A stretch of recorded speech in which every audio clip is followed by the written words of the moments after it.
Hello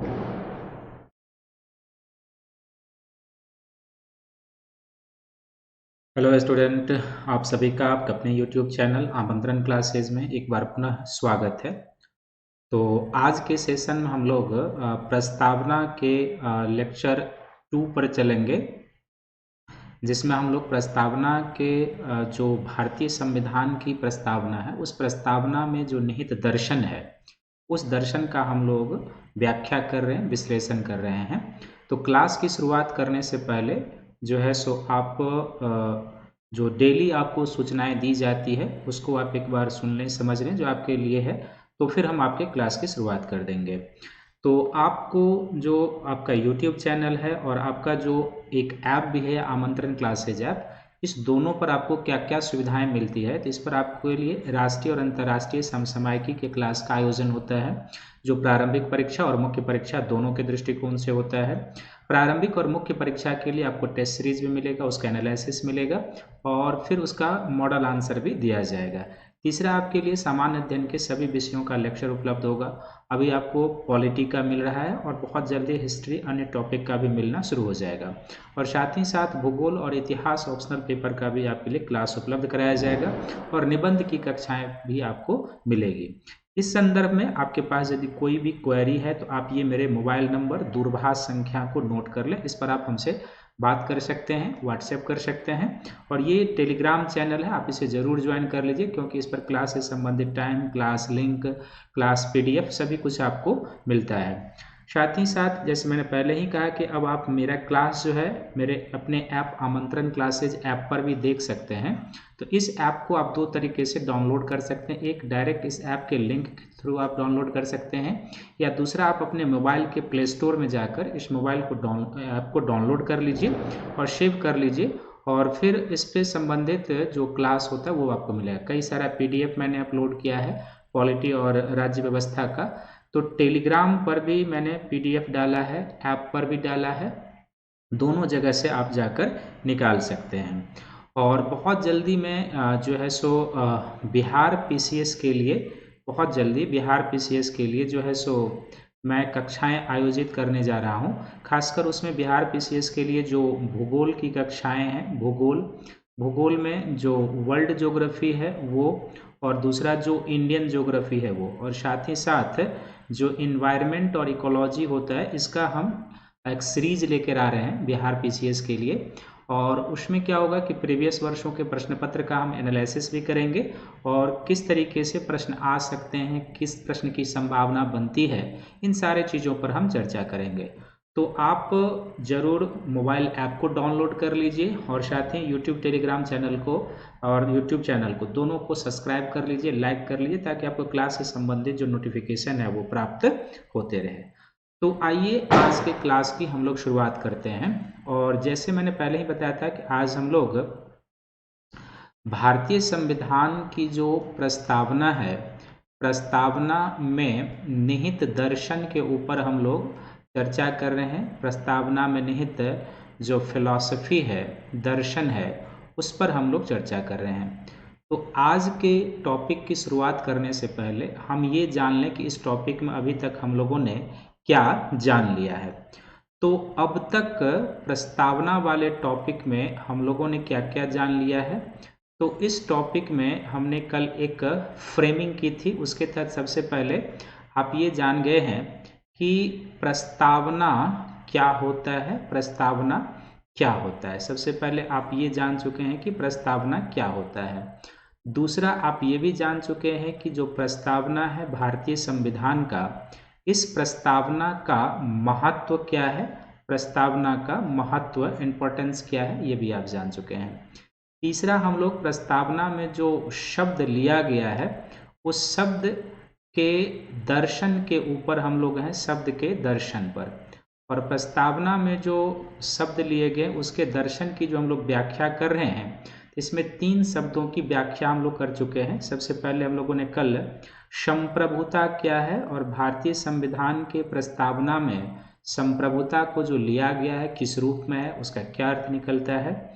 संप्रभुता के बाद दूसरा हम लोगों ने समाजवादी दर्शन की व्याख्या की कि भारतीय संविधान के प्रस्तावना में समाजवाद कब जोड़ा गया, इसका क्या अर्थ है, भारत के संदर्भ में क्या है, पाश्चात्य दर्शन में क्या है ये। और तीसरा हम लोगों ने धर्म निरपेक्ष के बारे में व्याख्या किया था कल कि धर्मनिरपेक्षता क्या होती है, भारतीय संविधान में जो धर्मनिरपेक्षता का दृष्टिकोण है वो क्या है, किस तरीके से है। तो इतने सेगमेंट पर हम लोग लेक्चर 1 जो है प्रस्तावना से संबंधित इसमें चर्चा कर चुके हैं। आज जो लेक्चर 2 होगा, इस लेक्चर 2 में हम लोग जो रेस्ट बचे हुए जो प्रस्तावना के शब्द हैं उन शब्द पर हम लोग विश्लेषणात्मक क्लास लिखेंगे, चर्चा करेंगे।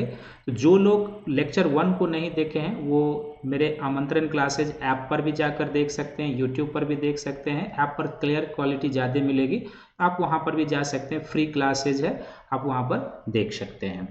तो आइए आज की क्लास की शुरुआत करते हैं। और सबसे पहले आज हम लोग चलते हैं जो भारतीय संविधान के प्रस्तावना में लोकतंत्र शब्द को समाहित किया गया है, ये लोकतांत्रिक शब्द को समाहित किया गया है, लोकतांत्रिक या लोकतंत्र।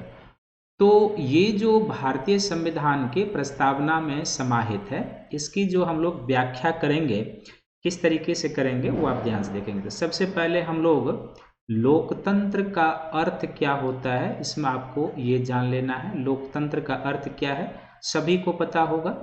दूसरा, लोकतंत्र का जो होता है प्रकार, कितने प्रकार का होता है, लोकतंत्र के प्रकार के बारे में हम लोग देखेंगे। लोकतंत्र के प्रकार, लोकतंत्र के प्रकार के बाद हम लोग देखेंगे कि जो भारत में प्रस्तावना में जो लोकतंत्र लिया गया है उसमें किस प्रकार का दर्शन समाहित है। प्रस्तावना में समाहित दर्शन, जो लोकतांत्रिक शब्द लिया गया है, तो भारतीय संविधान क्या है, प्रस्तावना में समाहित दर्शन जो लोकतंत्र का है उसका क्या आशय है। और फिर चौथा सेगमेंट जो हो जाएगा वो निष्कर्ष हो जाएगा, कंक्लूजन हो जाएगा। तो लोकतंत्र की यदि हम लोग शाब्दिक व्याख्या करते हैं तो शाब्दिक व्याख्या में होता है, ये दो शब्द से बना हुआ है, एक लोक और प्लस क्या हो जाएगा, तंत्र। यहाँ पर लोक का अर्थ हो जाएगा आम जनता, जो पब्लिक है, जनता से हो जाएगा। और जनता के साथ साथ होता है तंत्र का अर्थ हो जाएगा यहाँ पर व्यवस्था हो जाएगा, सिस्टम हो जाएगा। अर्थात ऐसी व्यवस्था, ऐसे सिस्टम जो जनता के द्वारा और जनता के लिए है, उसी को हम लोग क्या कहते हैं, लोकतंत्र कहते हैं। तो लोकतंत्र में जो अब्राहम लिंकन की परिभाषा है सभी को पता होगा। अब्राहम लिंकन का क्या कहना था कि लोकतंत्र क्या है, कि लोकतंत्र जो है ये सबसे पहले क्या है कि जनता के द्वारा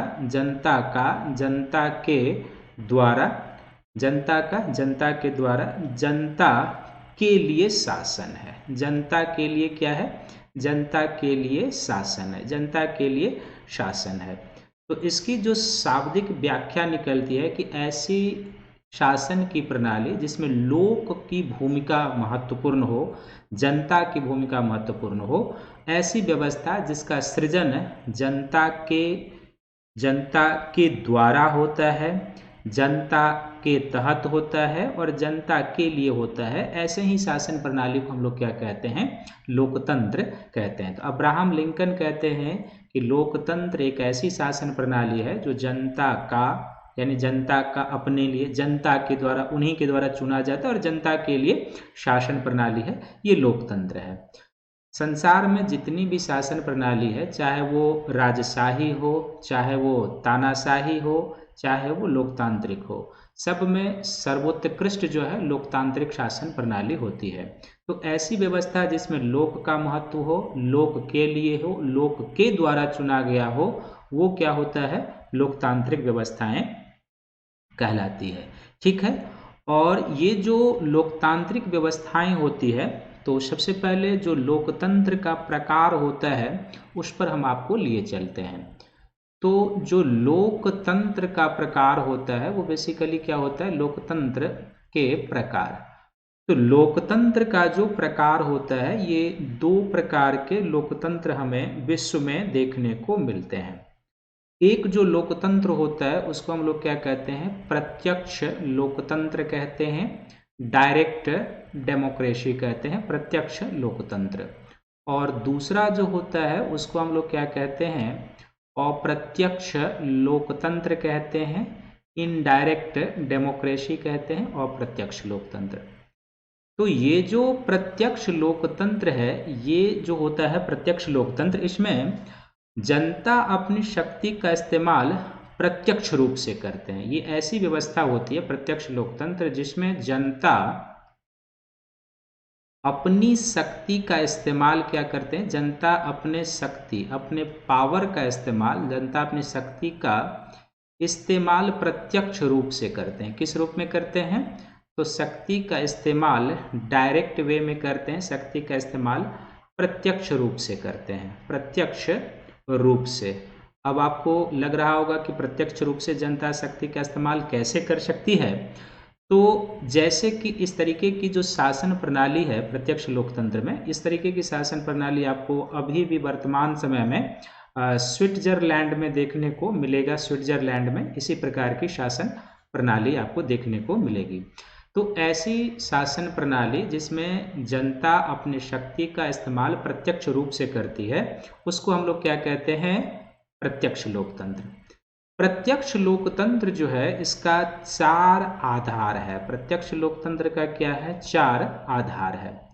और जो प्रत्यक्ष लोकतंत्र के 4 आधार है, इसमें एक होता है जिसको हम लोग कहते हैं जो होता है उसको हम लोग कहते हैं रेफरेंडम कहते हैं, रेफरेंडम कहते हैं। एक इसका आधार रेफरेंडम है।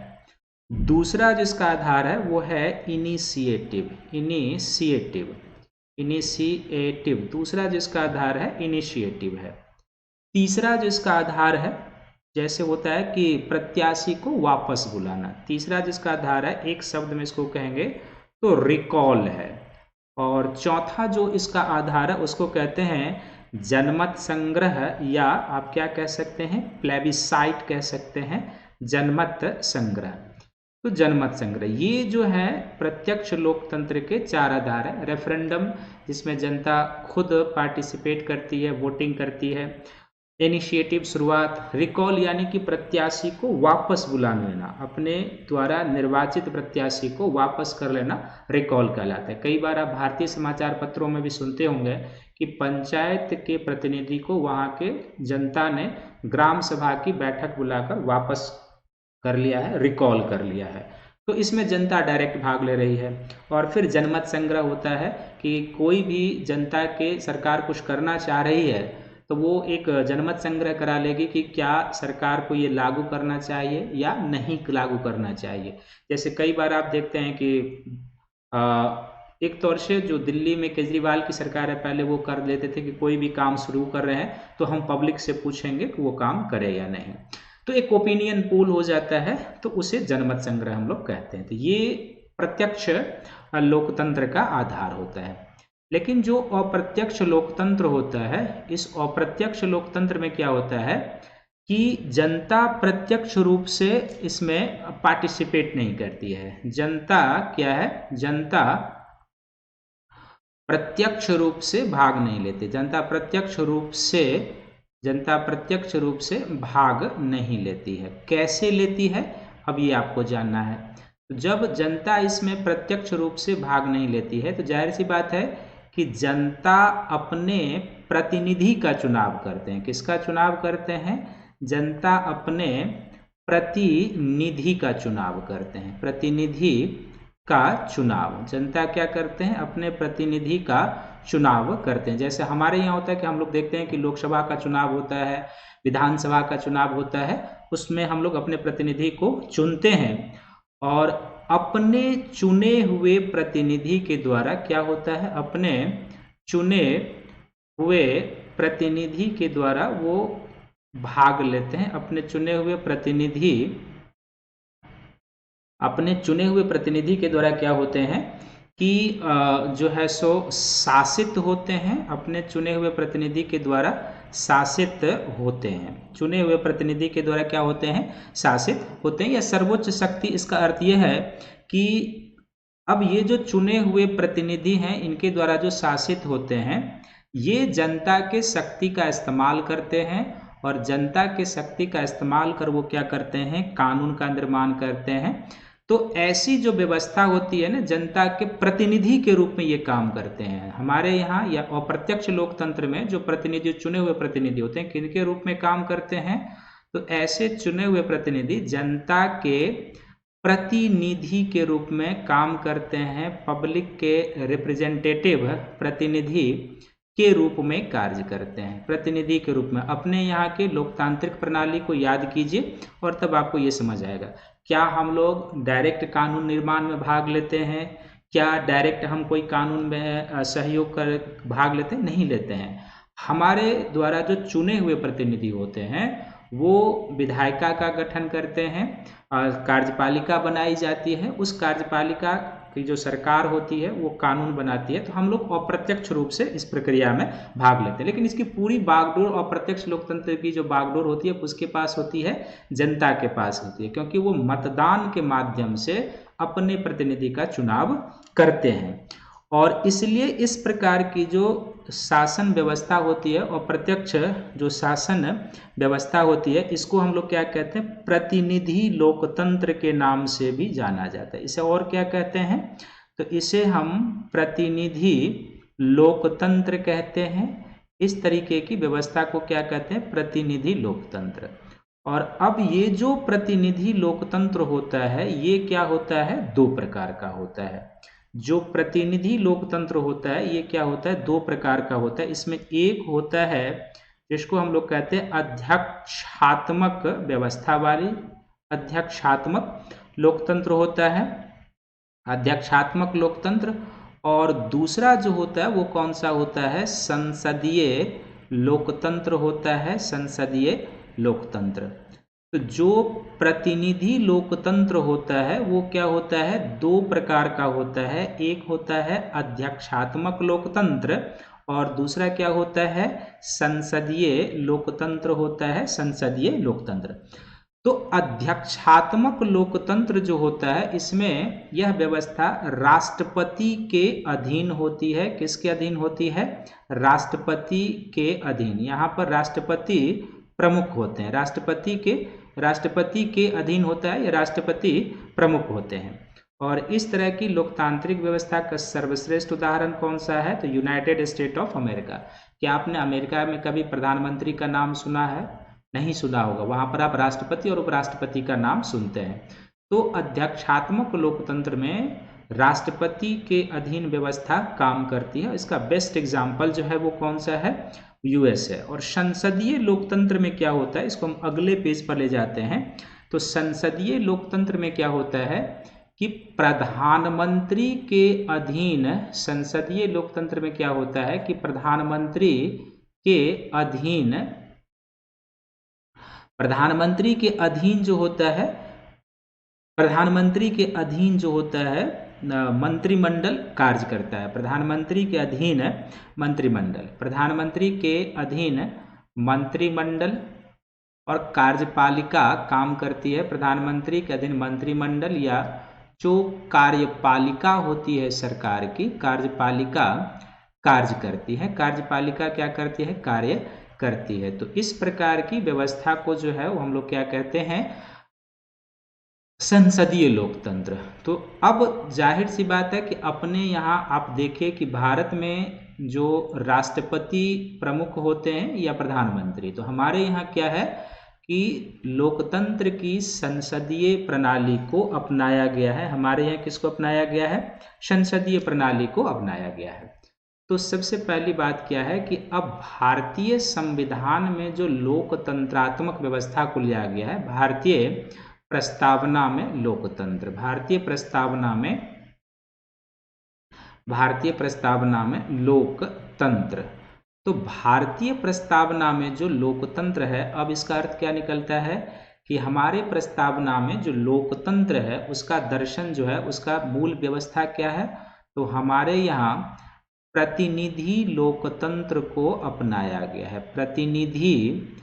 प्रतिनिधि लोकतंत्र को अपनाया गया है, प्रतिनिधि लोकतंत्र को अपनाया गया है। प्रतिनिधि लोकतंत्र का अर्थ हुआ कि हमारे यहाँ संसदीय शासन प्रणाली, संसदीय लोकतांत्रिक प्रक्रिया को अपनाया गया है, संसदीय लोकतंत्र को अपनाया गया है। और जो संसदीय लोकतंत्र को अपनाया गया है, इस संसदीय लोकतंत्र में क्या है कि कार्यकारिणी नीति का निर्माण करते हैं, लेकिन वो किसके प्रति जिम्मेदार होते हैं? विधायिका के प्रति जिम्मेदार होते हैं। तो संसदीय लोकतंत्र में जो कार्यकारिणी होते हैं, कार्यकारिणी यानी कि जो कार्यपालिका सरकार है, कार्यकारिणी नीति का निर्माण करते हैं। क्या करते हैं? कार्यकारिणी नीति का निर्माण करते हैं। और ये जो कार्यकारिणी नीति का निर्माण करते हैं, तो ये कार्यकारिणी किसके प्रति उत्तरदायी होता है? तो जाहिर सी बात है कि कार्यकारिणी जो होता है ये विधायिका के प्रति उत्तरदायी, विधायिका के प्रति रिस्पॉन्सिबल, विधायिका के प्रति क्या होते हैं? मूल रूप से उत्तरदायी। और ये जो कार्यकारिणी है, इस कार्यकारिणी का निर्वाचन कैसे होता है? तो इस कार्यकारिणी का निर्वाचन होता है चुनाव के माध्यम से, इलेक्शन के माध्यम से, चुनाव के द्वारा, चुनाव के माध्यम से। आप देखते हैं कि हमारे यहाँ लोकसभा और विधानसभा का समय समय पर चुनाव, राज्यसभा के सदस्यों का चुनाव, और चुनाव के द्वारा जो होता है तो इसमें जनता पार्टिसिपेट करती है, इसमें जनता भाग लेती है। जनता भाग लेकर क्या करती है? जनता भाग लेकर अपने प्रतिनिधि का चुनाव करते हैं, अपने प्रतिनिधि का चुनाव करते हैं, अपने प्रतिनिधि का चुनाव। और अपने प्रतिनिधि का जो ये चुनाव करते हैं, तो यही जो प्रतिनिधि होते हैं ये इनके लिए कार्यपालिका का गठन करते हैं, ये इनके लिए कानून का निर्माण करते हैं और इनकी शासन प्रणाली की व्यवस्था करते हैं। तो भारतीय संविधान में प्रस्तावना में जो लोकतंत्र को अपनाया गया है वो इसी प्रकार की व्यवस्था है जो भारत में आपको दिखाई भी देता है। तो एक बार मैं संक्षिप्त में रिपीट करता हूं, फिर मैं आगे लेकर बढ़ जाऊंगा। तो लोकतंत्र शाब्दिक व्याख्या का अर्थ हुआ कि लोक और तंत्र, ऐसा व्यवस्था जो जनता के द्वारा होता है, जनता के लिए होता है और जनता के प्रति उत्तरदायी हो, वो क्या है? लोकतांत्रिक व्यवस्था है। अब्राहम लिंकन का भी कहना था कि लोकतंत्र जनता के लिए, जनता का जनता के द्वारा शासन है। तो इसमें जनता प्रत्यक्ष रूप से भाग तो नहीं लेती है, लेकिन इसमें किस तरीके से होता है वो आप आगे देखेंगे। अब ये जो लोकतांत्रिक सरकारें होती है, ये लोकतांत्रिक प्रक्रिया दो प्रकार का, एक प्रत्यक्ष लोकतंत्र, दूसरा अप्रत्यक्ष लोकतंत्र। प्रत्यक्ष लोकतंत्र में जनता अपनी शक्ति का प्रयोग प्रत्यक्ष तरीके से करते हैं, जैसे स्विट्जरलैंड में, और इसके चार आधार हैं: रेफरेंडम है, इनिशिएटिव है, रिकॉल है और जनमत संग्रह है। जबकि अप्रत्यक्ष लोकतंत्र में जनता प्रत्यक्ष रूप से भाग नहीं लेती है। तो कैसे भाग लेती है?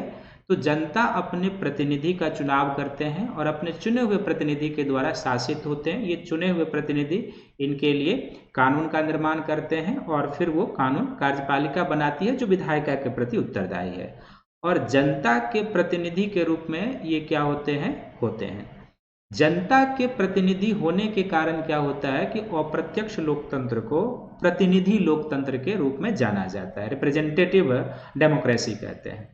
और प्रतिनिधि लोकतंत्र जो होता है वो दो प्रकार का होता है, एक अध्यक्षात्मक लोकतंत्र और दूसरा संसदीय लोकतंत्र।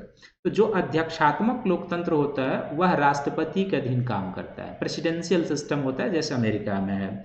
और जो संसदीय लोकतंत्र होता है तो वो संसदीय लोकतंत्र किसके अधीन काम करता है? तो प्रधानमंत्री के अधीन मंत्रिमंडलीय व्यवस्था और कार्यपालिका कार्य करती है। अब ये आप समझ गए लोकतंत्र का कॉन्सेप्ट। अब भारतीय संविधान के प्रस्तावना में जिस लोकतांत्रिक प्रक्रिया को अपनाया गया है वो क्या है कि प्रतिनिधि लोकतंत्र है, संसदीय लोकतंत्र है। और प्रतिनिधि लोकतंत्र, संसदीय लोकतंत्र किसके अधीन काम करता है? तो वहां पर प्रधानमंत्री के अधीन कार्यपालिका काम करती है और ये कार्यकारिणी का निर्माण करते हैं जो विधायिका के प्रति उत्तरदायी होते हैं। अब कार्यकारिणी का जो गठन होता है ये कैसे होता है? तो कार्यकारिणी का जो गठन होता है ये चुनाव के द्वारा, प्रतिनिधियों का चुनाव किसके द्वारा? चुनाव के द्वारा।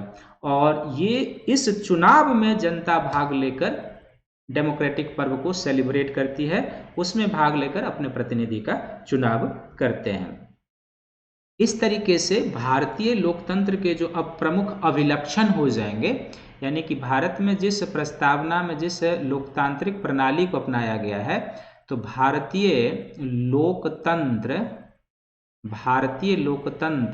के प्रमुख अभिलक्षण, तो इसके जो प्रमुख अभिलक्षण हो जाएंगे वो क्या क्या हो जाएंगे, आप भी सोचिए मन में कि आप एक लोकतांत्रिक देश में रहते हैं, तो भारत में जो संसदीय लोकतंत्र की प्रणाली अपनाई गई है, इस लोकतांत्रिक प्रणाली की क्या क्या विशेषता है। तो सबसे बड़ी विशेषता क्या है कि इसमें वयस्क मताधिकार को शामिल किया गया। वयस्क मताधिकार पर आधारित है ये लोकतंत्र, अर्थात राष्ट्र का, देश का वह प्रत्येक व्यक्ति जिसने 18 वर्ष के उम्र को पूरा कर लिया हो, 18 वर्ष हो गया है, वह अपने मत का प्रयोग कर सकता है अपने प्रतिनिधि के चुनाव में, यानी वोट करने का अधिकार उसे मिल सकता है। फिर क्या है इसमें कि समसामयिक चुनाव की व्यवस्था है। समसामयिक चुनाव की व्यवस्था, यानी कि जनता अपने प्रतिनिधि का चुनाव करते हैं। तो आप देखते हैं कि इसमें संसद के लिए भी चुनाव होता है। संसद कहने का अर्थ हो गया कि जो राज्यसभा है, इनके सदस्यों का भी चुनाव होता है, और इसी तरीके से जो लोकसभा है, इनके सदस्यों का भी चुनाव होता है। तो लोकसभा के सदस्यों के चुनाव में जनता प्रत्यक्ष रूप से भाग लेती है, लेकिन राज्यसभा के सदस्यों के चुनाव में जनता अप्रत्यक्ष रूप से भाग लेती है। तो समसामयिक चुनाव जो है इसकी दूसरी विशेषता है। तीसरी जो भारतीय लोकतंत्र की विशेषता हो जाएगा कि इसमें क्या है कि न्यायपालिका की स्वतंत्रता है। न्यायपालिका की क्या है, न्यायपालिका की स्वतंत्रता। न्यायपालिका की स्वतंत्रता, इसके ऊपर कार्यपालिका का या विधायिका का किसी भी प्रकार का अंकुश नहीं है, ये न्यायपालिका की स्वतंत्रता। और जब न्यायपालिका पढ़ेंगे उसमें क्या क्या स्वतंत्रता है वो आगे आ जाएगा। चौथा इसकी विशेषता क्या है कि इस लोकतंत्र में भेदभाव का अभाव है। भेदभाव का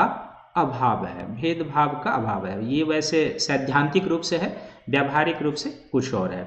फिर इसमें क्या है कि सबसे जो है कि इसमें पांचवा पॉइंट क्या है कि सर्वोच्च शक्ति किस में निहित है, तो सर्वोच्च शक्ति इसमें जनता में निहित है। सर्वोच्च शक्ति किस में निहित है, तो भारतीय लोकतंत्र में सर्वोच्च शक्ति जनता में निहित है। जनता में निहित है, और सर्वोच्च शक्ति जनता में निहित है। कैसे निहित है, तो जनता चूंकि लोकसभा के सदस्यों का चुनाव करते हैं, विधानसभा के सदस्यों का चुनाव करते हैं प्रत्यक्ष रूप से, और फिर जो राज्य विधान परिषद है और जो राज्यसभा है, इसमें अप्रत्यक्ष रूप से चुनाव में वो पार्टिसिपेट करते हैं, क्योंकि खासकर विधान परिषद में तो कई तरीके से सदस्य आते हैं, लेकिन राज्यसभा में इनके चुने हुए प्रतिनिधि के द्वारा सदस्य जाते हैं, जो आपको पता होगा। इसलिए सर्वोच्च शक्ति किस में निहित है, जनता में निहित है। और छठी जो सबसे बड़ी विशेषता है कि भारतीय लोकतंत्र जो है वो किस पर आधारित है, तो ये संविधान की सर्वोच्चता पर आधारित है। संविधान की सर्वोच्चता, और संविधान की सर्वोच्चता का अर्थ हुआ कि भारतीय लोकतंत्र जो है विधि की सर्वोच्चता पर आधारित है। ये व्यक्ति विशेष पर नहीं है, किसी को विशेषाधिकार प्राप्त नहीं है, ये संविधान की सर्वोच्चता पर आधारित लोकतंत्र है। तो ये भारतीय लोकतांत्रिक प्रणाली की क्या हो जाएगी, विशेषता हो जाएगी। अब ये जो लोकतांत्रिक प्रणाली अपनाया गया है प्रस्तावना में, बेसिकली इसमें क्या है कि यहाँ पर तीसरा पॉइंट और याद रखेंगे कि प्रस्तावना में जो लोकतांत्रिक शब्द को अपनाया गया है, इसका अर्थ बृहत संदर्भों में यदि हम लें, जो शब्द लिया गया तो इसका अर्थ यदि हम बृहत संदर्भों में लें, तो बृहत संदर्भ में लोकतांत्रिक शब्दावली का जो अर्थ है, यहाँ पर इसका अर्थ है राजनीतिक लोकतंत्र की स्थापना। किसकी स्थापना, राजनीतिक लोकतंत्र की स्थापना हो, अर्थात जो राजनीतिक लोकतांत्रिक प्रणाली है उसमें किसी बिना भेदभाव के लोगों का। दूसरा है सामाजिक लोकतंत्र की स्थापना हो। किसकी स्थापना हो, सामाजिक लोकतंत्र की स्थापना। सामाजिक लोकतंत्र की स्थापना पर क्या है, ये बल देता है प्रस्तावना। सामाजिक लोकतंत्र की स्थापना का यहाँ पर अर्थ है कि कैसी व्यवस्था होनी चाहिए, तो इसमें होना क्या चाहिए कि वह जीवन शैली जो समानता और मातृत्व को बढ़ावा दे। वह जीवन शैली, वह लाइफ स्टाइल, वह जीवन शैली जो किसको बढ़ावा दे, वह जीवन शैली जो समानता और मातृत्व को बढ़ावा देने वाला हो, वो होना चाहिए। तो इसे इस संदर्भ में भी हमें देखना है। तो मैं उम्मीद करता हूं कि लोकतांत्रिक शब्द जो भारतीय संविधान के प्रस्तावना में लिया गया है, तो लोकतंत्र क्या है आप ये जान गए हैं, लोकतंत्र के प्रकार क्या है आप ये जान गए हैं। फिर जो भारतीय संविधान के प्रस्तावना में लोकतंत्र लिया गया है उसका क्या अर्थ है, भारत में किस प्रकार की लोकतांत्रिक प्रणाली है, इस लोकतांत्रिक प्रणाली की विशेषता विलक्षण क्या है, तो ये सारे चीज आपको ध्यान में रखना है। अब अगला जो भारतीय संविधान के प्रस्तावना में व्याख्या के योग्य शब्द है उसको हम लोग कहते हैं गणतंत्र। तो गणतंत्र का अर्थ क्या है और भारतीय संविधान में इसे किस रूप में लिया गया है, ये हमें ध्यान में देना है। तो गणतंत्र का अर्थ क्या होता है हमें ये देखना है। साथ ही साथ जो है सो शासन व्यवस्था का जो प्रकार होता है, या खासकर लोकतांत्रिक राज्य जो होता है उसके जो प्रकार होते हैं, लोकतांत्रिक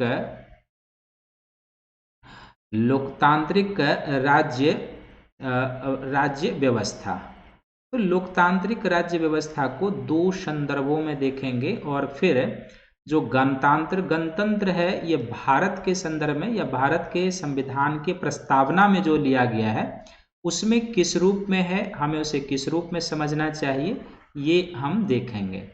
तो गणतंत्र जो है शाब्दिक व्याख्या जब आप इसका करेंगे तो ये गणतंत्र भी दो शब्द से मिलकर बना हुआ, एक है गण और दूसरा ये किस शब्द से मिलकर बना हुआ है, तंत्र से मिलकर बना हुआ है। यहाँ पर गण का अर्थ क्या होता है, लोग या जनता आप कह सकते हैं, लोग या जनता, लोग या जनता। और दूसरा जाहिर सी बात है कि तंत्र जो है किसकी ओर व्यवस्था कर रहा है, व्यवस्था की ओर इशारा कर रहा है, व्यवस्था की ओर इशारा कर रहा है। तो गणतंत्र जो है क्या है, ऐसी प्रक्रिया है जिसमें सभी को भाग लेने का अवसर मिलता है बिना किसी भेदभाव की, तो वो गणतंत्रीय प्रणाली होती है। लेकिन लोकतांत्रिक राज्य व्यवस्था में क्या है कि जो राज्य व्यवस्थाएं होती है, जो इनकी शासन प्रणाली होती है, हम इन्हें दो वर्गों में रखते हैं। इसमें एक होता है जिसको हम लोग क्या कहते हैं, राजशाही होता है, राजशाही, और जो दूसरा होता है उसको हम लोग क्या कहते हैं, गणतंत्र कहते हैं, गणतंत्र कहते हैं। तो दोनों में क्या फर्क है और किस तरीके से होता है वो आपको ध्यान में समझना है। तो राजशाही जो होता है, जहां पर भी राजशाही होती है, तो राजशाही व्यवस्था में क्या होता है कि राज्य का जो प्रमुख व्यक्ति होता है, राज्य का प्रमुख व्यक्ति क्या होता है, राज्य का प्रमुख व्यक्ति क्या होता है, तो राज्य का प्रमुख व्यक्ति उत्तराधिकार के रूप में आ जाता है, उत्तराधिकार के रूप में, राज्य का प्रमुख व्यक्ति उत्तराधिकार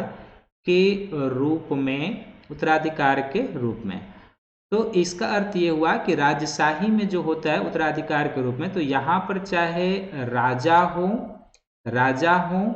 या रानी हो, कोई भी हो, राजा हो या रानी हो, तो उनके बाद जो होगा, जो उत्तराधिकार नामित हो जाएगा वो क्या हो जाएगा, अगले शासक के रूप में आ जाएंगे, जैसा कि ब्रिटेन में है। अभी भी आप देखते हैं कि जैसा ब्रिटेन एक लोकतांत्रिक देश है, लेकिन एक लोकतांत्रिक देश होते हुए भी क्या है कि वहां पर आज भी राजशाही है, उसका एक औपनिवेशिक इतिहास है, वो क्यों नहीं समाप्त करना चाहता है राजशाही को, तो वो आपको नहीं जानना है। लेकिन यहाँ पर हमें ये ध्यान रखना है कि राजशाही में क्या होता है कि राज्य का जो प्रमुख होता है वो उत्तराधिकार के रूप में आ जाता है, यानी राजा है या रानी है, उसके बाद जो उनका आने वाला होगा वो नामित हो जाता है और उनकी मृत्यु के बाद वो उत्तराधिकार के रूप में गद्दी को प्राप्त कर लेता है।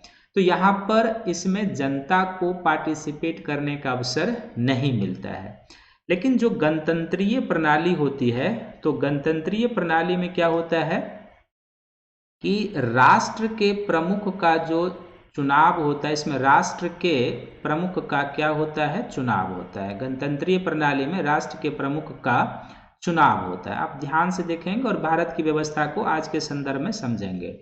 तो राष्ट्र के प्रमुख का क्या होता है, चुनाव। और राष्ट्र के प्रमुख का जो यह चुनाव होता है, तो यह चुनाव प्रत्यक्ष रूप से भी हो सकता है, प्रत्यक्ष एवं अप्रत्यक्ष दोनों तरीके से होता है। प्रत्यक्ष एवं अप्रत्यक्ष दोनों रूपों में होता है, प्रत्यक्ष एवं अप्रत्यक्ष दोनों रूपों में होता है। जैसे आप देखेंगे कि जो प्रत्यक्ष रूप से या अप्रत्यक्ष रूप से एक होता है, फिर ये जो प्रत्यक्ष या अप्रत्यक्ष रूप से चुनाव होता है, क्या होता है, बेसिकली एक निश्चित समय के लिए होता है। कितने समय के लिए, एक निश्चित समय के लिए, एक निश्चित समय के लिए होता है। ऐसा नहीं कि आप लाइफ उम्र ताउम्र जो है सो आप इस पर बैठे रहेंगे, ऐसा कभी नहीं होता है। तो ये गणतंत्र की विशेषता होती है, गणतंत्र की विशेषता। इसका अर्थ ये होता है कि यदि आप इस चीज को समझ गए हैं तो गणतंत्र का अर्थ से कुछ और पॉइंट निकलेगा, जिसका अर्थ ये हो गया कि इसमें विशेषाधिकार वर्ग की अनुपस्थिति होती है। किसकी अनुपस्थिति होती है, विशेषाधिकार वर्ग की अनुपस्थिति, विशेषाधिकार वर्ग की अनुपस्थिति। और यदि गणतंत्रीय प्रणाली में विशेषाधिकार वर्ग की अनुपस्थिति होती है तो दूसरा इसका क्या अर्थ हो गया कि सर्वोच्च पद तक कोई भी व्यक्ति पहुंच सकता है। सर्वोच्च पद तक देश का कोई भी नागरिक, देश का सर्वोच्च पद तक क्या हो सकता है, देश का सर्वोच्च पद तक देश का कोई भी नागरिक पहुंच सकता है। कोई भी नागरिक पहुंच सकता है। देश के सर्वोच्च पद तक क्या हो सकता है, कोई भी नागरिक पहुंच सकता है। और इसका साथ साथ अर्थ ये भी रखता है कि गणतंत्रीय प्रणाली में वंशानुगत सिद्धांत लागू नहीं होता है। वंशानुगत सिद्धांत लागू नहीं होता है। वंशानुगत सिद्धांत लागू नहीं कि उनके बाद वो, बेटा के बाद पुत्र के बाद वो, इस तरीके से नहीं। तो वंशानुगत सिद्धांत लागू नहीं होता है, यहाँ पे वंशानुगत सिद्धांत लागू नहीं होता है। तो ये आपको ध्यान में रखना है। अब यदि हम इस गणतंत्रीय प्रणाली की विशेषता को देखते हैं तो भारतीय संविधान के प्रस्तावना में जिस गणतंत्रीय शासन प्रणाली को लिया गया है, ये इसी प्रकार का है। हमारे यहाँ क्या है, इसी प्रकार की गणतंत्रीय शासन व्यवस्था को लिया गया है। कि अब इसका अर्थ ये होता है कि यदि हम इसमें चलेंगे यहाँ से, तो भारत में जिस गणतंत्रीय प्रणाली को संविधान के प्रस्तावना में इंक्लूड किया गया है, इसका अर्थ यही निकलता है।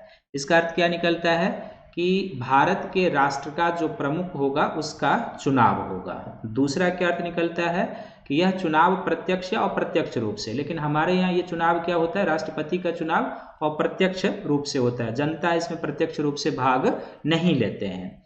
एक निश्चित समय अवधि के लिए होता है, 5 वर्ष के लिए होता है। आप देखते हैं कि हमारे यहाँ विशेषाधिकार वर्ग की अनुपस्थिति है। इस सर्वोच्च पद तक देश का कोई भी नागरिक जा सकता है, किसी जाति किसी वर्ग विशेष के लिए आरक्षित नहीं है, और इसमें वंशानुगतता का भी सिद्धांत लागू नहीं है। तो इसी प्रकार की गणतंत्रीय शासन प्रणाली को भारत में क्या किया गया है, लागू किया गया है। ये आपको ध्यान में रखना है।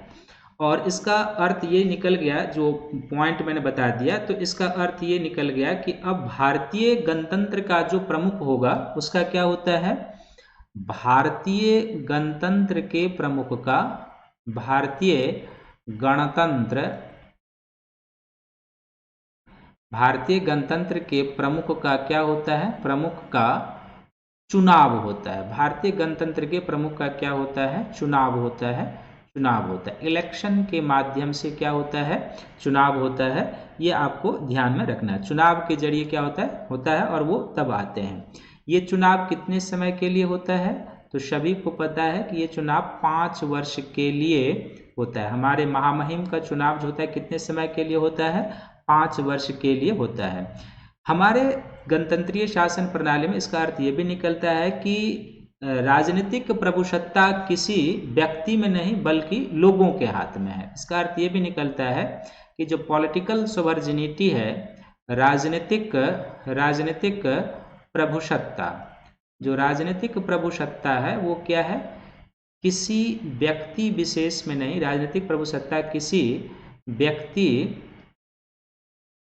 व्यक्ति विशेष में नहीं, व्यक्ति विशेष में नहीं, बल्कि किसके पास है, तो बल्कि यह जनता के पास है, बल्कि यह किसके पास है, जनता के पास है, जनता के पास है। क्योंकि 5 वर्ष के लिए ही होता है, फिर उसके बाद चुनाव, तो चुनाव की प्रक्रिया में आपको जाना ही होगा। और अन्य पॉइंट तो आपको यहीं से लेना है कि भारतीय जो गणतंत्रीय प्रणाली है, इसमें राष्ट्र के प्रमुख का चुनाव होता है। जनता इस चुनाव में प्रत्यक्ष रूप से भाग नहीं लेते, लेकिन जनता के चुने हुए प्रतिनिधि के द्वारा देश के प्रमुख पद यानी राष्ट्र के प्रमुख का चुनाव होता है।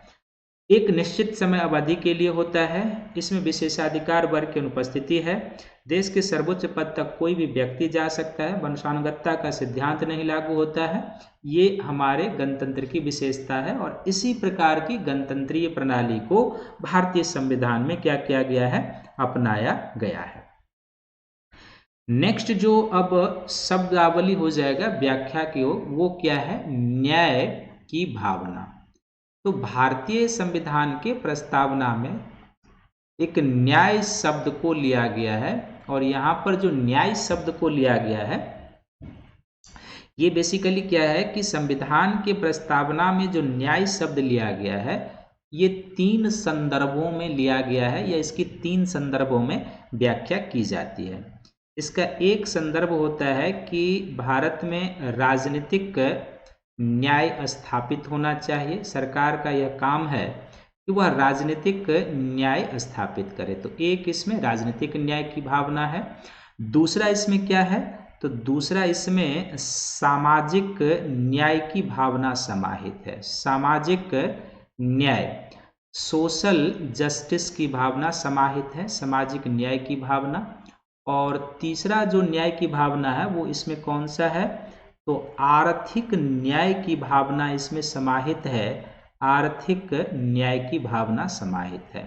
आर्थिक न्याय, इकोनॉमिकल जस्टिस की भावना समाहित है। और जाहिर सी बात है कि इन तीनों न्याय को प्राप्त करने का कहाँ पर प्रयास किया गया है, तो आप सभी जानते हैं कि ये जो तीनों न्यायिक व्यवस्था है, इसको मूल अधिकार के माध्यम से, जो फंडामेंटल राइट है, तो इस तीनों न्याय को प्राप्त करने का प्रयास किया गया है, मूल अधिकार। और जो राज्य के नीति निदेशक तत्व हैं, राज्य के नीति निदेशक तत्व के माध्यम से इस तीनों प्रकार के न्याय को प्राप्त करने का प्रयास किया गया है। अब यहाँ पर राजनीतिक न्याय का क्या अर्थ है, सामाजिक न्याय का क्या अर्थ है और फिर आर्थिक न्याय का क्या अर्थ है। यहाँ पर यह अर्थ है कि प्रत्येक व्यक्ति को समान राजनीतिक अधिकार प्राप्त होगा। राजनीतिक न्याय का अर्थ है कि प्रत्येक व्यक्ति को क्या होगा, प्रत्येक व्यक्ति को समान राजनीतिक अधिकार, प्रत्येक व्यक्ति को क्या होगा, समान राजनीतिक अधिकार प्राप्त होगा। पॉलिटिकल राइट, समान राजनीतिक अधिकार प्राप्त होगा, अधिकार प्राप्त होगा। यानी कि इसमें किसी भी प्रकार का भेदभाव नहीं किया जाएगा। इसका अर्थ ये निकलता है, यानी कि जैसे मैंने पहले बता दिया कि इसका अर्थ ये निकलता है कि व्यक्ति के साथ किसी भी प्रकार का, व्यक्ति के साथ राजनीतिक प्रणाली में व्यक्ति के साथ किसी भी प्रकार का भेदभाव नहीं किया जाएगा, किसी भी प्रकार का भेदभाव नहीं किया जाएगा, भेदभाव नहीं किया जाएगा। और किसी भी प्रकार का भेदभाव नहीं किया जाएगा, इसका अर्थ निकलता है कि धर्म के आधार पर, वेशभूषा के आधार पर, खान पान के आधार पर, जाति के आधार पर, इन किसी भी चीज़ों पर राजनीतिक आधार पर विद्वेष नहीं किया जा सकता या भेदभाव किसी के साथ नहीं किया जा सकता। दूसरा अर्थ है कि सामाजिक न्याय का अर्थ है कि व्यक्ति के साथ सामाजिक तौर पर समानता के साथ पेश आया जाएगा। यानी कि किसी भी व्यक्ति के साथ, सामाजिक न्याय करते हैं किसी भी व्यक्ति के साथ क्या है, किसी भी व्यक्ति के साथ जाति के आधार पर, धर्म के आधार पर, लिंग के आधार पर। तो किसी भी व्यक्ति के साथ क्या हो सकता है कि जाति, धर्म, लिंग, रंग, भाषा इत्यादि के आधार पर भेदभाव नहीं किया जाएगा। इत्यादि के आधार पर क्या है, इत्यादि के आधार पर भेदभाव नहीं किया जाएगा, भेदभाव नहीं किया जाएगा। यानी कि एक तरीके से ये जो छुआछूत का उन्मूलन हम लोग कहते हैं ना, वो इसकी भावना इसमें समाहित है, जो फंडामेंटल राइट के अनुच्छेद 17 में उल्लिखित है। यानी कि कोई छोटी जाति का है, कोई बड़ा जाति का है, तो बड़ा जाति का लोग ये नहीं कहेगा कि तुम छोटे हो, हमारे साथ नहीं बैठ सकते हो, उठ नहीं सकते, खा नहीं सकते। धर्म के आधार पर, लिंग के आधार पर किसी भी प्रकार का किसी के साथ सामाजिक तौर पर क्या होगा, भेदभाव नहीं किया जाएगा। और आर्थिक तौर पर हुआ कि आर्थिक कारकों के आधार पर किसी के साथ भेदभाव नहीं किया जाएगा। आर्थिक कारकों के आधार पर क्या है, आर्थिक कारकों के आधार पर क्या होगा, आर्थिक कारकों के आधार पर किसी के साथ भेदभाव नहीं, किसी के साथ, यानी कि किसी के साथ क्या होगा, भाव नहीं किया जाएगा, किसी के साथ भेदभाव क्या होगा, नहीं किया जाएगा। तो जाहिर सी बात है किया जाएगा कि आर्थिक कारकों के आधार पर किसी के साथ भेदभाव नहीं किया जाएगा। तो इसका अर्थ यहाँ पर ये निकलता है आर्थिक कारक में कि संपत्ति के आधार पर या आय के आधार पर जो इनकम है, तो संपत्ति, इनकम इत्यादि के आधार पर किसी के साथ भेदभाव नहीं किया जाएगा। यानी कि एक अर्थ ये भी निकलता है कि इसमें गरीबी उन्मूलन का दृष्टिकोण निहित है, ऊंच नीच का भेदभाव नहीं होना चाहिए। तो भारतीय संविधान के प्रस्तावना में जो न्याय का दर्शन है वो बेसिकली क्या है कि 3 संदर्भों में है। एक राजनीतिक न्याय है, एक सामाजिक न्याय है, एक आर्थिक न्याय है। राजनीतिक न्याय का अर्थ हुआ कि प्रत्येक व्यक्ति को समान राजनीतिक अधिकार प्राप्त होगा, व्यक्ति के साथ किसी भी प्रकार का इस मामले में भेदभाव नहीं किया जाएगा। राजनीतिक न्याय का अर्थ है यहाँ पे जैसे कि मतदान करने का अधिकार है। तो यदि आप 18 वर्ष की आयु प्राप्त कर चुके हैं तो आप मतदान कर सकते हैं, आपके साथ इस मामले में किसी भी प्रकार का भेदभाव नहीं किया जाएगा। सामाजिक न्याय का अर्थ है कि किसी भी व्यक्ति के साथ जाति, धर्म, लिंग, रंग, भाषा इत्यादि के आधार पर आप डिस्क्रिमिनेशन नहीं करेंगे। और आर्थिक न्याय का अर्थ है कि संपत्ति के आधार पर, अर्थात कोई अमीर है, कोई गरीब है, तो इसके आधार पर, इनकम के आधार पर किसी के साथ भेदभाव नहीं किया जाएगा। ये एक शब्द है न्याय, लेकिन इसकी व्याख्या इस तरीके से संविधान में की गई है, ये आपको ध्यान में रखना है।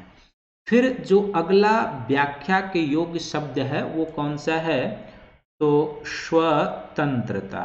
स्वतंत्रता कौन सा शब्द है, एक तो स्वतंत्रता। तो अब स्वतंत्रता जो भारतीय संविधान में लिया गया है, तो इस स्वतंत्रता का अर्थ क्या होता है और किस तरीके से हमें इसे समझना है, ये आप ध्यान से देखेंगे।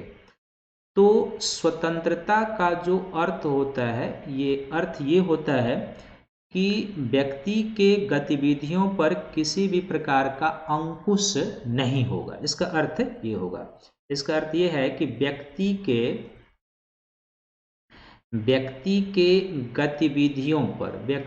गतिविधियों पर क्या होगा, व्यक्ति के गतिविधियों पर किसी प्रकार का अंकुश नहीं होगा, किसी प्रकार का अंकुश नहीं होगा या अंकुश की अनुपस्थिति होगी। इसका अर्थ ये निकलता है स्वतंत्रता का। अब इसका अर्थ है कि आप बेरोक टोक जो है सो घूम सकते हैं, बोल सकते हैं, सब कुछ कर सकते हैं। लेकिन इसमें जो भारतीय संविधान के प्रस्तावना का जो दर्शन है, इसमें बेसिकली क्या है कि स्वतंत्रता को एक बृहत संदर्भ में लिया गया है। तो संविधान के प्रस्तावना, ये तो स्वतंत्रता का अर्थ हुआ कि आपके ऊपर किसी भी प्रकार का रोक टोक नहीं होगा, लेकिन जो प्रस्तावना है भारतीय संविधान में, उसकी जो हम लोग व्याख्या कर रहे हैं, तो प्रस्तावना में जो स्वतंत्रता को लिया गया है, इसमें क्या होगा कि व्यक्ति को किस किस चीज की स्वतंत्रता होगी, वो इसमें दिया गया है कि व्यक्ति को किसकी स्वतंत्रता होगी। तो व्यक्ति को क्या होगा, अभिव्यक्ति की स्वतंत्रता होगी। किसकी स्वतंत्रता होगी, अभिव्यक्ति। अभिव्यक्ति का क्या अर्थ हुआ, बोलने की स्वतंत्रता। अभिव्यक्ति की स्वतंत्रता इसमें शामिल है प्रस्तावना में। न केवल अभिव्यक्ति की स्वतंत्रता होगी, बल्कि और क्या है, विश्वास की स्वतंत्रता। अभिव्यक्ति की स्वतंत्रता, दूसरा विश्वास की स्वतंत्रता, तीसरा धर्म की स्वतंत्रता, और चौथा क्या है, उपासना की स्वतंत्रता। उपासना की स्वतंत्रता। तो भारतीय संविधान के प्रस्तावना में जिस स्वतंत्रता के दर्शन को या स्वतंत्रता को समाहित किया गया है, उसमें इन 4 चीजों को शामिल किया गया। अर्थात हमें बोलने की स्वतंत्रता है, हम कहीं भी अपना किसी भी प्रकार का बात रख सकते हैं। विश्वास की स्वतंत्रता है, इस पर कोई रोक टोक नहीं कि मैं किस चीज में विश्वास करूं और किस में विश्वास नहीं करूं। धर्म व्यक्ति का निजी मामला है, इसमें भी कोई रोक टोक नहीं है कि हम किस धर्म को माने, आप किस धर्म को माने, ये व्यक्ति का निजी मामला है, इसमें कोई रोक टोक नहीं। और उपासना, तो इन 4 संदर्भों में जो है ये स्वतंत्रता दी गई है। और ये स्वतंत्रता जो दी गई है व्यक्ति को, इसका मूल उद्देश्य क्या है, तो इसका मूल उद्देश्य क्या है कि व्यक्ति के व्यक्तित्व का संपूर्ण विकास हो। व्यक्ति के व्यक्तित्व का, जिसको आप क्या कहते हैं, व्यक्तित्व का क्या हो, व्यक्तित्व का संपूर्ण विकास हो। व्यक्तित्व क्या क्या हो, संपूर्ण विकास हो, संपूर्ण विकास हो, विकास हो। इसलिए ये चारों जो स्वतंत्रता है इसमें दी गई है कि व्यक्ति का स्वतंत्र पूर्वक व्यक्तित्व का विकास हो। अब इसका अर्थ ये भी निकलता है यहाँ पे कि ये जो व्यक्ति को दी गई है कि अभिव्यक्ति की स्वतंत्रता है, अब मान लीजिए यदि आपको बोलने की आज़ादी ना दी जाए, तो फिर क्या होगा कि यदि आपको बोलने की आज़ादी नहीं दी जाती है, तो आपके व्यक्तित्व का सही तरीके से विकास नहीं हो जाएगा। आपको सही तरीके अपने आचरण को प्रदर्शित करने की इजाज़त नहीं जाती है, तो आपका व्यक्तित्व अवरुद्ध हो जाएगा। तो प्रस्तावना में ये जो 4 प्रस्तावना में जो स्वतंत्रता की संकल्पना ली गई है या स्वतंत्रता को समाहित किया गया है, वो इसी संदर्भ में है कि प्रत्येक भारतीय को अभिव्यक्ति की स्वतंत्रता होगी, विश्वास की स्वतंत्रता होगी, धर्म की स्वतंत्रता होगी और उपासना की स्वतंत्रता होगी। यानी इस मामले में राज्य उसके ऊपर कोई नियंत्रण नहीं लगाएगा, यह अर्थ निकलता है। और ऐसा प्रावधान इसलिए जरूरी है क्योंकि हमारे आपके व्यक्तित्व का क्या हो, सही तरीके से विकास हो, पूर्ण रूप से विकास हो। व्यक्ति के व्यक्तित्व के विकास का अवसर उपलब्ध कराना, ये इसका मूल उद्देश्य है। और जाहिर सी बात है कि साथ ही साथ इसमें यह भी समाहित है कि इसके हनन होने पर, यानी कि यदि आपके ये जो 4 अभिव्यक्ति हैं, इसके हनन होने पर न्यायालय का दरवाजा खटखटाया जा सकता है। इसके हनन होने पर क्या हो सकता है, इसके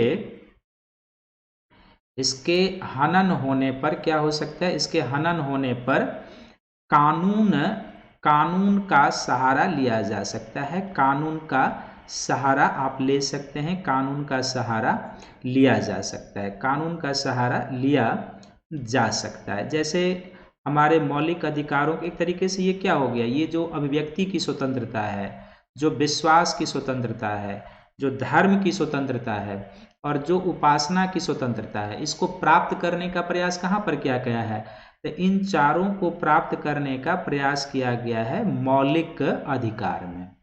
मौलिक अधिकार के अनुच्छेद 19 को याद कीजिए, इसमें कई प्रकार के अभिव्यक्ति की स्वतंत्रता है। इसी तरीके से 25 से 28 तक का जो भाग है संविधान का, 25 से 28 तक का जो अनुच्छेद है, उसमें क्या है, धर्मनिरपेक्षता और धर्म के बारे में दी गई है। तो ये मौलिक अधिकार के द्वारा प्राप्त करने का प्रयास किया गया है।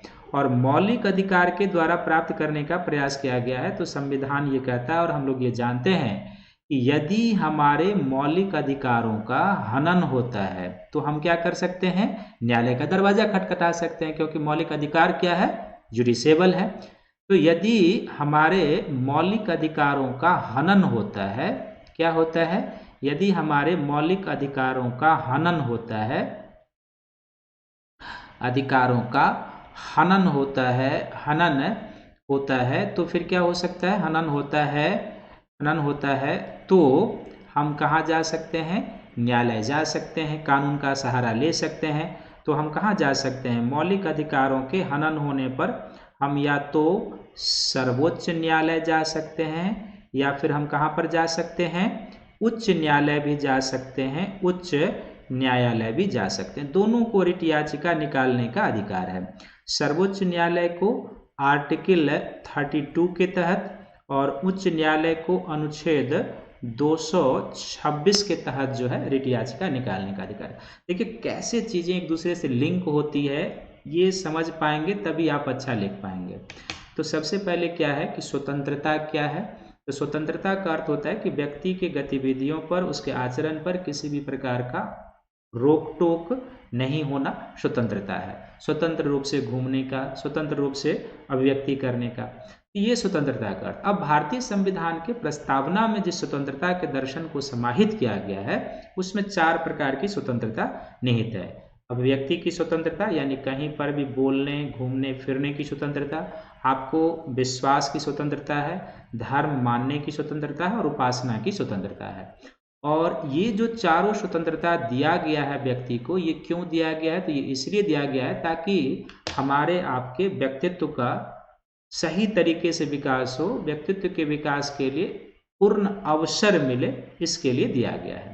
और अगर इसका हनन होता है तो हम इसके लिए कानून का दरवाजा खटखटा सकते हैं। अब कैसे कानून का, तो यहाँ से कॉन्सेप्ट निकलता है कि चूंकि ये जो 4 स्वतंत्रता है, इसकी प्राप्ति के प्रयास कहाँ पर किए गए हैं, तो मौलिक अधिकार। यहाँ पर एक चीज आप ध्यान में रखेंगे कि संविधान के प्रस्तावना में जो भी दर्शन समाहित है उसको संविधान के विभिन्न भाग, विभिन्न अनुसूची और विभिन्न आर्टिकल के माध्यम से प्राप्त करने का प्रयास किया गया है।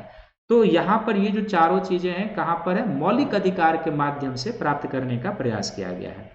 और हम जानते हैं कि मौलिक अधिकार का जब हमारा हनन होता है तो हम अपने मौलिक अधिकारों को प्राप्त करने के लिए हम न्यायालय का दरवाजा खटखटा सकते हैं। अनुच्छेद 32 के तहत सुप्रीम कोर्ट और अनुच्छेद 226 के तहत हम उच्च न्यायालय में जा सकते हैं। लेकिन यहाँ पर एक चीज और ध्यान रखेंगे कि आगे जब आप जाएंगे तो इस प्रकार की जो स्वतंत्रताएं हैं आगे आपको बताएंगे जब मौलिक अधिकार वाले में जाएंगे। लेकिन यहीं पर जान लीजिए कि संविधान में प्रस्ताव, इसका अर्थ ये भी हमारे यहाँ कि इस पर युक्ति युक्त प्रतिबंध भी है। युक्ति युक्त प्रतिबंध की बात करता है, युक्ति युक्त प्रतिबंध है।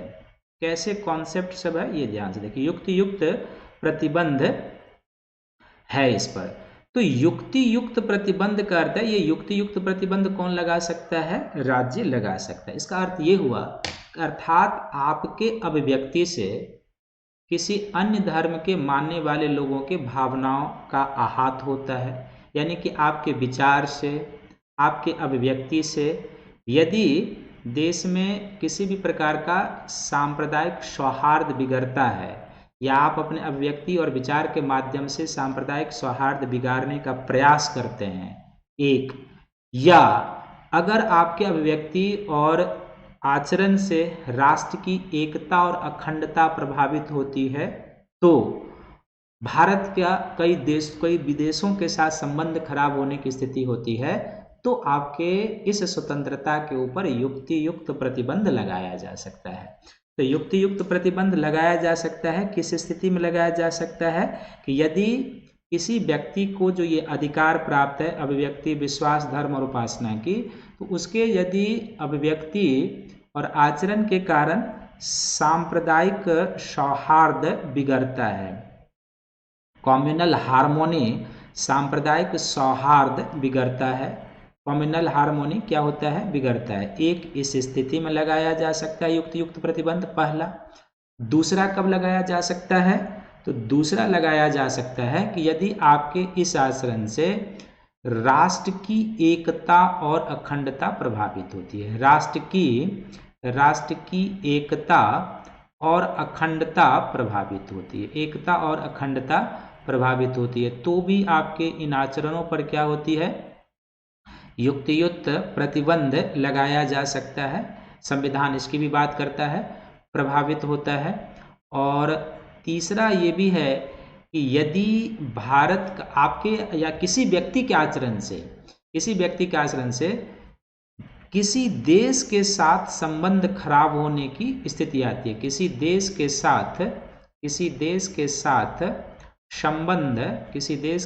संबंध क्या होता है कि किसी देश के साथ संबंध खराब होने की स्थिति होती है, खराब होने की स्थिति हो, तो इस स्थिति में भी क्या होता है कि आपके स्वतंत्रता के जो ये दिए गए हैं उन पर युक्तियुक्त प्रतिबंध लगाया जा सकता है। जैसे मान लीजिए कि कोई कुछ ऐसा बोल दिया जिसके कारण भारत का नेपाल के साथ, भारत का भूटान के साथ या किसी अन्य मुल्क के साथ संबंध खराब होने की स्थिति आ जाए, तो ऐसे व्यक्ति के इस प्रकार के आचरण पर प्रतिबंध लगाया जाता है। देखिए, हम संविधान में, भारतीय संविधान की यही विशेषता है कि वो राइट देता है, उस राइट का दुरुपयोग ना हो, संविधान ये भी व्यवस्था करता है। तो हम अपने अधिकारों को तो जानते हैं कि हमें ये अधिकार मिला है, ये अधिकार मिला है, हम ये करेंगे, वो करेंगे, हमें बोलने का अधिकार है, लेकिन हम ये नहीं जानते हैं कि हमारा संविधान और क्या प्रावधान करता है, हमारा क्या कर्तव्य है, हम ये नहीं जानते हैं। हमें ये भी जानना चाहिए, अधिकार के साथ साथ प्रत्येक व्यक्ति, नागरिक के लिए संविधान ने क्या कर्तव्य निर्धारित, ये आपका कर्तव्य हो गया ना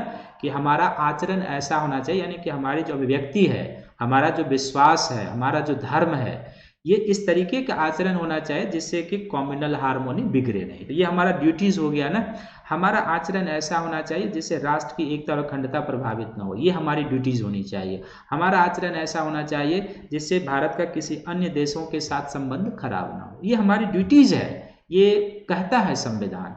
लेकिन हम इसको याद नहीं रखते। हम किसको याद रखते हैं, तो भाई हमें अभिव्यक्ति की आज़ादी है, हमें धर्म की आज़ादी है, हमें उपासना की आज़ादी है, बिल्कुल आपको है, लेकिन उसके साथ और आगे बढ़िए और आगे चीज़ों को समझिए। तो ये हर एक चीज़ों को समझने की ज़रूरत होती है, ये आपको ध्यान में रखना है। तो स्वतंत्रता को फिर से एक बार, इसमें 4-5 सेगमेंट हो गया। एक अर्थ है, भारतीय संविधान की प्रस्तावना में जो चीज़ें ली गई उसको किस किस दृष्टिकोण से, ये कैसे जो है सो हनन होता है, तो क्या आप कर सकते हैं, क्यों दिया गया इस तरीके की स्वतंत्रता, और फिर इस पर युक्तियुक्त प्रतिबंध की भी बात है। तो युक्तियुक्त प्रतिबंध किस स्थिति में लगेगा, ये भी आपको ध्यान में रखना है। तो अब इस जो संविधान के प्रस्तावना में जो दर्शन है, इसमें मूल रूप से क्या है कि 2-3 पॉइंट और रह गया। एक रह गया है समता का और दूसरा रह गया है बंधुत्व का। तो समता और बंधुत्व और अन्य चीज़ों पर हम तीसरे लेक्चर में चर्चा करेंगे। तो प्रस्तावना पर आपके लिए एक और लेक्चर होगा जो लेक्चर 3 है, उसमें हम चर्चा करेंगे। तो आपको कैसा लगा क्लास ज़रूर कमेंट कीजिएगा। आप लोग कमेंट करते नहीं हैं, क्लास सुनते हैं, लेकिन कमेंट में इतने आप लोग जो हैं सो क्या कहते हैं, कंजूस हैं, जो एक कमेंट भी नहीं करते हैं कि हाँ सर आपने अच्छा पढ़ाया, क्या किया। तो एक कमेंट जरूर क्या कीजिए जो भी देखते हैं वीडियो को, और वीडियो को लाइक कीजिए, शेयर कीजिए, सब्सक्राइब कीजिए, अपने अपने ग्रुप में टेलीग्राम चैनल को सब्सक्राइब कर लीजिए, यूट्यूब चैनल को सब्सक्राइब कर लीजिए, ताकि क्लास का नोटिफिकेशन जलता रहे आपके पास। तो निसंदेह आप कमेंट कीजिएगा, आप कमेंट में कंजूसी मत कीजिएगा, और आप अपना नोट्स बनाते जाइएगा। और जैसे मैंने पहले भी कहा था कि ये मेरा ऐप है, आप इस ऐप को डाउनलोड कर लीजिएगा। तो जाहिर सी बात है उस ऐप पर भी बहुत सारी क्लासेज होगी, तो आप उस क्लास की सुविधा भी प्राप्त कर सकते हैं। तो इसी के साथ आप सभी को थैंक यू है इस वीडियो को देखने के लिए। एक और प्रस्तावना पर वीडियो होगा जिसमें लेक्चर 3 होगा, उसमें हम लोग जो बाकी बचे हुए शब्द हैं उनके क्या दर्शन है, क्या अर्थ है, उस पर चर्चा करेंगे, और कुछ जो डिबेटियल प्रश्न है प्रस्तावना पर उसके ऊपर हम लोग चर्चा करेंगे। तब तक इस वीडियो को सभी लोग देखिए, लाइक कीजिए, शेयर कीजिए, सब्सक्राइब कीजिए। मिलते हैं अगले वीडियो में, तब तक के लिए सभी को थैंक्स है, धन्यवाद है।